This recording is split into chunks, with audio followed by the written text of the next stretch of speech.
Anti-wrinkle patches. Do they work? Well, here's some pros and cons to help you decide if this is something that you want to use to address those fine lines and wrinkles. It seemed like every other review or every other ad that I saw were for the silicone patches, especially the Oya Skin anti-wrinkle patches. I am actually not being financially compensated. I'm not being sponsored by this company, but they were, again, kind enough to send me those samples. Now, I remember those silicone gels, and they came in a tube, and you would put it over your scars for scar therapy. So I used to actually carry them back when I had my practice, and they were actually used for my clients that had the C-section scars and when they had their facelifts. So this is back when facelifts were a lot more popular. And so they would buy that to help treat those facial scars. So here's the first pros. Are there clinical studies that actually show that the silicone gel patches or silicone gel actually helps with scarring? And the answer is yes. But these clinical studies were actually done on hypertrophic scars.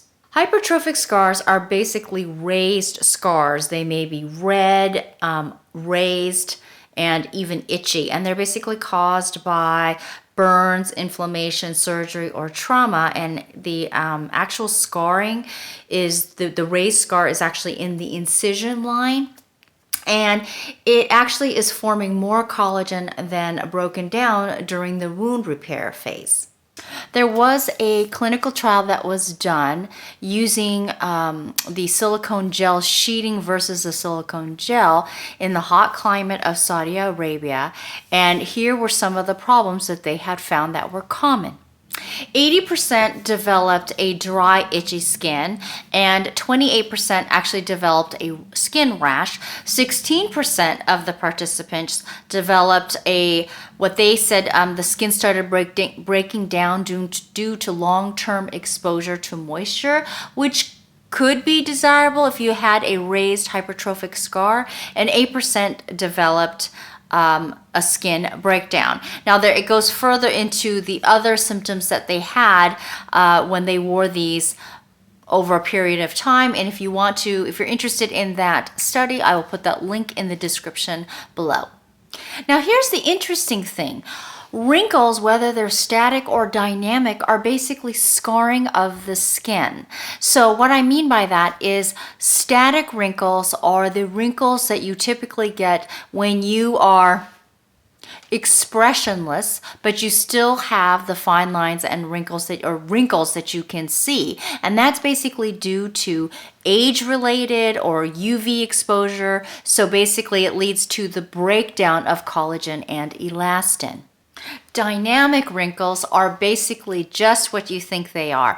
It's basically creases in the skin that are caused by repetitive muscle contractions, such as a smile line or a frown line. And so basically over time, as we smile and frown or make these specific expressions on our face over and over again, eventually what happens is it causes a crease in the skin, which is basically scarring of the skin. So the wrinkles are basically scarring of the skin, of indentions or creases in the skin that are basically caused by loss of collagen or volume in the skin. And so when you put the silicone gels on there, when the clinical studies, they did it on hypertrophic scarring, which is basically an overproduction of collagen. So basically it was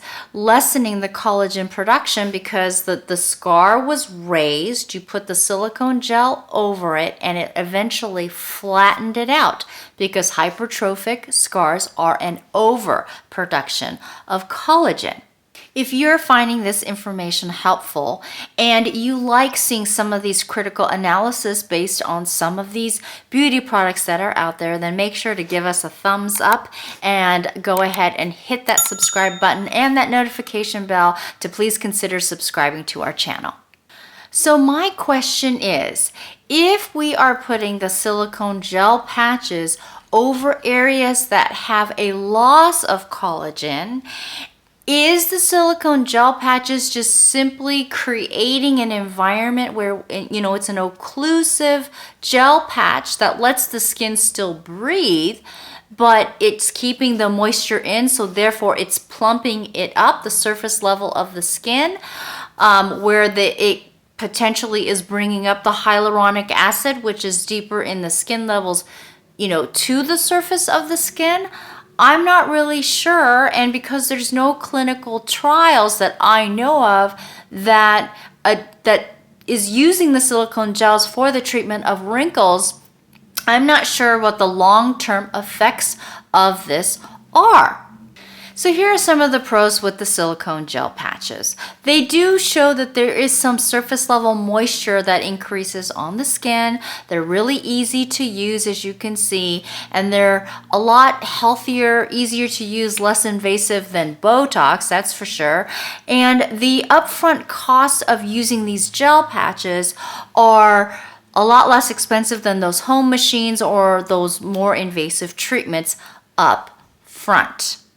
And ultimately, they are a lot easier to use than learning the steps of a home machine or having to go to the doctor and getting these, you know, Botox shots. Now, here's some of the cons, like I pointed out. The con is that we don't know the actual long-term use.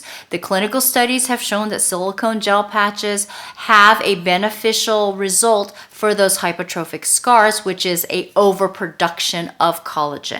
However, I have not found any clinical studies that have shown when using something that is due to scarring due to collagen loss, if over the long term, if those are helpful. So it's really up to you, because remember, makeup is an art, skincare is a science. See you on the next video.